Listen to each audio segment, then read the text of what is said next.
Hi, I'm Bettina Jakes, a naturopath, nutritionist and herbalist and mum of two girls. I live and work on a coffee farm surrounded by 85,000 coffee trees. Here you'll find real talk and honest truths where I share my wellness stories along with simple steps and clear takeaways to support your hormones, gut and fertility. So my wellness journey began when I was 19. At that stage, I was 3 years out of school, living a mostly carefree life. I was free-spirited and loved dancing, partying and adventuring, and was working as a legal secretary at the time, eating and drinking whatever I wanted.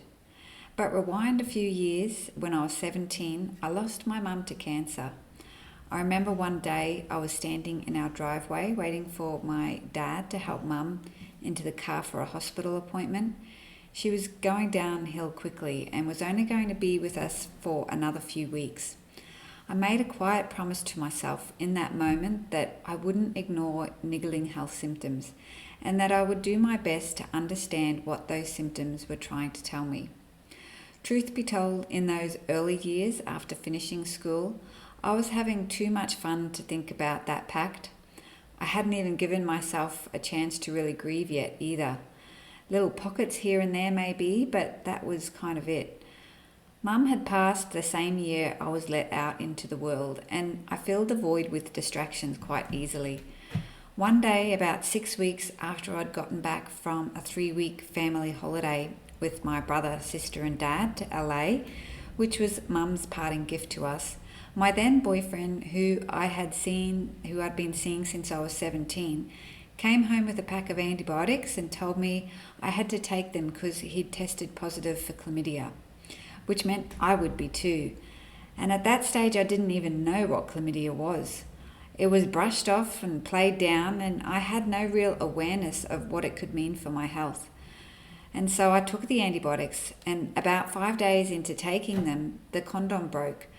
I hoped the meds had already done their job by then, but about 5 weeks later his symptoms returned, making it clear that the infection hadn't cleared.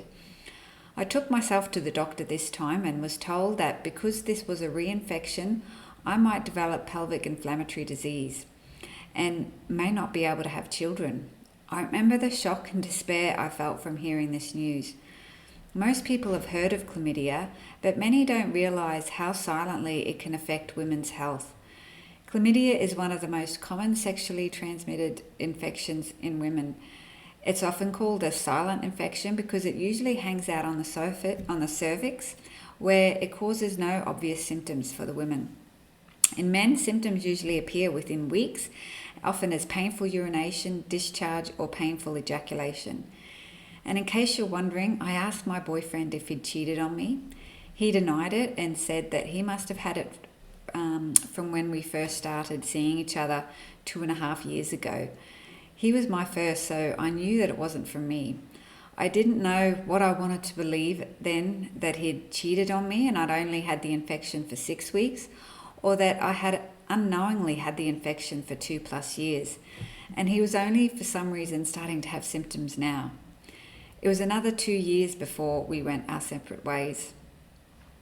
Because chlamydia is so often silent in women, it can go unnoticed and untreated for months or maybe even years and passed between partners. If left untreated, chlamydia can cause serious complications. If the infection spreads into the uterus and fallopian tubes and causes pelvic inflammatory disease, this is where it can start to cause scarring, chronic pelvic pain, infertility and subfertility, and it also increases the risk of miscarriage and ectopic pregnancies. The good news, however, is it is easily treated with antibiotics when diagnosed early, in the chlamydia stage ideally. The takeaway here is that it can be common and it is often invisible, but that makes regular sexual health checks and early treatment essential to help protect your long-term health and reproductive health.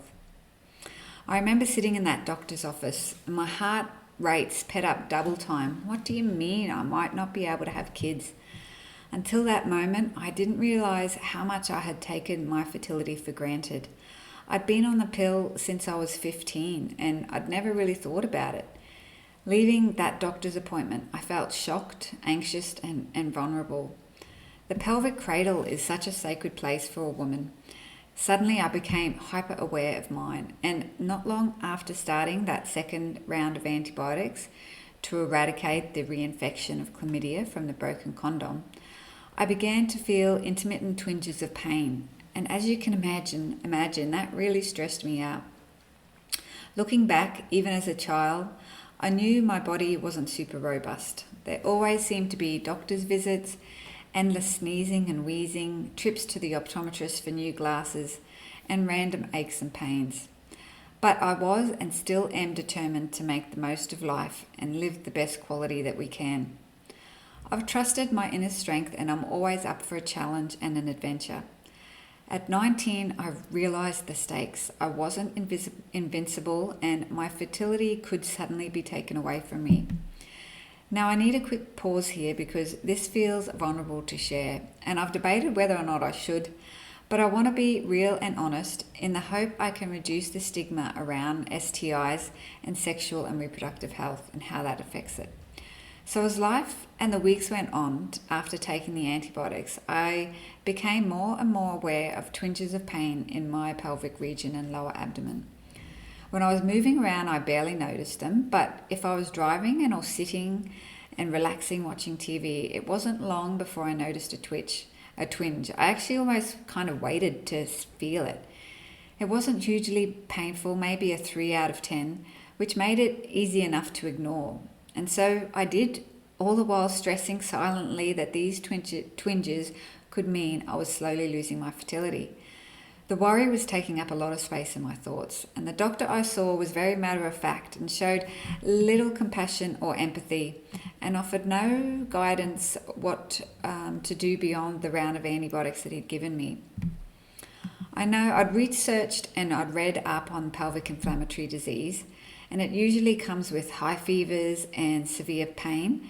That was what was out there 20 years ago at least, and it was nowhere near as much information as that is available today.